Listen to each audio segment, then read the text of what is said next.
Arabian നാടുകളിലെ ചുട്ടുപൊള്ളുന്ന മണലാരണ്യത്തിൽ മാത്രം വളരുന്ന ഈത്തപ്പഴങ്ങൾ ഇനി വടകരക്കാരെ സംബന്ധിച്ച് ഒരു കൗതുകമല്ല.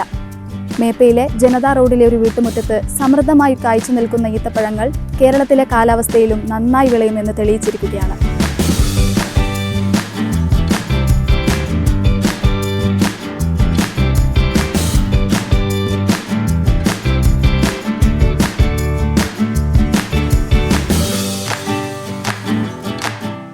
ചുട്ടുപൊള്ളുന്ന മണലാരണ്യത്തിലെ മധുരഫലം ഇപ്പോൾ വടകര മേപ്പയിലിലെ ഈ വീട്ടുമുറ്റത്ത് വിരുന്നെത്തിയിരിക്കുകയാണ്. മേപ്പയിൽ ജനതാ റോഡ് ഇന്ത്യ വരത്തിൽ നട്ടുപിടിപ്പിച്ച ഈന്തപ്പനയിലാണ് കുലകുലകളായി ഈത്തപ്പഴം വിരിഞ്ഞു നിൽക്കുന്നത്.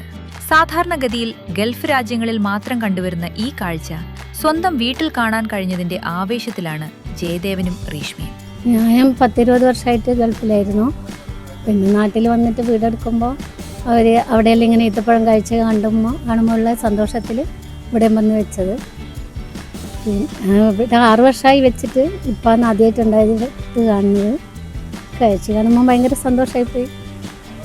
അല്ല, ചെറുതല്ലായിരുന്നു, കുറച്ച് വലിപ്പമുള്ളതായിരുന്നു. പിന്നെ ഇതിന് നമ്മൾ വെള്ളമെല്ലാം കൊടുത്ത് നോക്കലുണ്ട്, പക്ഷേ ഇതുവരെ ഉണ്ടായിട്ടില്ല. ഇത് പ്രാവശ്യം നല്ല ചൂടല്ലേ, അതുകൊണ്ടായിട്ടായിരിക്കും. വിദേശത്തു നിന്നും മറ്റും കൊണ്ടുവരുന്ന വിത്തുകൾ പാകി മുളപ്പിച്ചാണ് പലരും ഇത്തരം പരീക്ഷണങ്ങൾ നടത്താറുള്ളത്.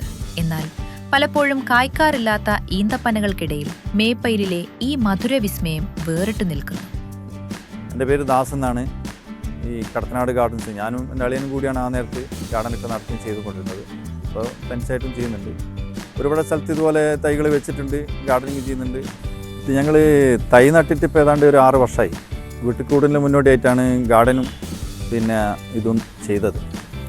അപ്പോൾ ഞങ്ങൾ വടകര കടത്തനാട് ഗാർഡൻസ് പറഞ്ഞിട്ട് അന്ന് ഒരു നേഴ്സറിയും കാര്യമൊക്കെ നടത്തി പോകുന്ന സമയത്താണ്. അപ്പോൾ അന്ന് ഈത്തപ്പഴത്തിൻ്റെ തൈകൾക്ക് നല്ല സ്കോപ്പാണ്. എല്ലാവരും പാർട്ടികൾ അന്വേഷിച്ച് വരും, തൈ ഇവിടുന്ന് കൊണ്ടുവരുന്നൊക്കെ ചോദിക്കും.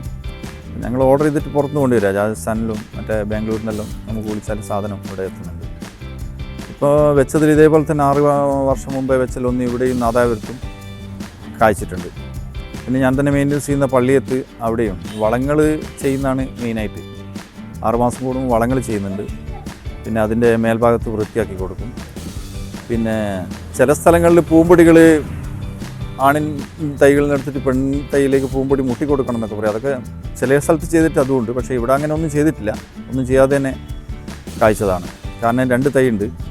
2 തൈയിൽ ഒന്നിപ്പോൾ അപ്പുറത്തുള്ള തൈയിലും പൂ വന്നിട്ടുണ്ടായിരുന്നു, അതിലും ഒരു കായ് പോലും ഉണ്ടായിട്ടില്ല. അപ്പോൾ ഓട്ടോമാറ്റിക്കായിട്ട് പറയണമെന്ന് നടന്നോ എന്നുള്ളതൊന്നും കൃത്യമായിട്ട് പറയാൻ പറ്റില്ല. ഇതിൽ പൊടിമൊന്നും മുട്ടിക്കൊടുത്തില്ല. നമ്മൾ പുറം നാടുകളിൽ ഉണ്ടാകുന്ന പോലെ തന്നെ കൃത്യമായിട്ട് തന്നെ കായ്ഫലം വന്ന് കാണുന്നുണ്ട്. അപ്പോൾ ഈ പ്രാവശ്യത്തെ കാലാവസ്ഥയും അനുകൂലമാണ്. കാരണം നല്ല തണുപ്പും ചൂടൊക്കെ ഒത്തു വന്നിട്ടുണ്ട്. അതാണ് ഞങ്ങൾ തന്നെ മെയിൻ്റെനൻസ് ചെയ്യുന്ന വെച്ചത്തിലും 3 സ്ഥലങ്ങളിലൊക്കെ ഇപ്രാവശ്യം കായ് വന്നിട്ടുണ്ട്. പള്ളിയത്ത് ആഞ്ചേരിക്ക് അപ്പുറത്തുള്ള പള്ളിയത്ത് എന്ന് പറഞ്ഞ ഒരു കാല വീട്ടിലും കായ്ച്ചിട്ടുണ്ട്. നാദാപുരത്ത് ഒരു വീട്ടിലും ഇതുപോലെ തന്നെ നിറയെ കായ്കളുണ്ട്. എല്ലാ സ്ഥലത്തും ആൾക്കാർ ഇങ്ങനെ വന്നിട്ട് വീഡിയോസ് എടുക്കലും ഫോട്ടോസ് എടുക്കലും തന്നെയാണ് ഒരു കാഴ്ച കാണാൻ വേണ്ടിയിട്ട് വരുന്നത്. പക്ഷേ ഈ പ്രാവശ്യം വളരെ സന്തോഷമുണ്ട്. വെച്ചിടത്തിലൊക്കെ ഇങ്ങനെ കായ് വന്ന് കണ്ടുപോല് പല സ്ഥലത്തു നിന്നും തൈകൾക്ക് ഓർഡർ വരുന്നുണ്ട്, വിളിക്കുന്നുണ്ട്. എല്ലാ വീട്ടിൽ കൂടുതൽ വെച്ചിരണം എന്നൊക്കെ പറഞ്ഞിട്ട് കുറേ ആവശ്യക്കാർ വന്നിട്ടുണ്ട്. ഇത് കണ്ടപ്പോൾ പറിക്കലെന്ന് വെച്ചാൽ കായ് നല്ലോണം വെയിൽ കൊണ്ട് കുറേ ഇതായി കഴിഞ്ഞാലാണ് ഇത് പറിക്കുക. ആ സമയത്ത് നമുക്ക് കായ് കയറിയിട്ട് കൊലയോടെ പറിക്കുകയോ അല്ലെങ്കിൽ ഒരുവിധം പഴുത്ത് മൂത്ത് കഴിഞ്ഞാൽ താഴത്തേക്ക് വീഴുന്നുണ്ട്. ആ ഒരു ടൈപ്പാണ് നമ്മൾ കാണുന്നത്. നമ്മുടെ മണ്ണും മനസ്സും അനുസരിച്ചാൽ ഏതൊരു വിളയ്ക്കും അനുയോജ്യമാണെന്ന സന്ദേശമാണ് ഈ വീട്ടുമുറ്റം നൽകുന്നത്.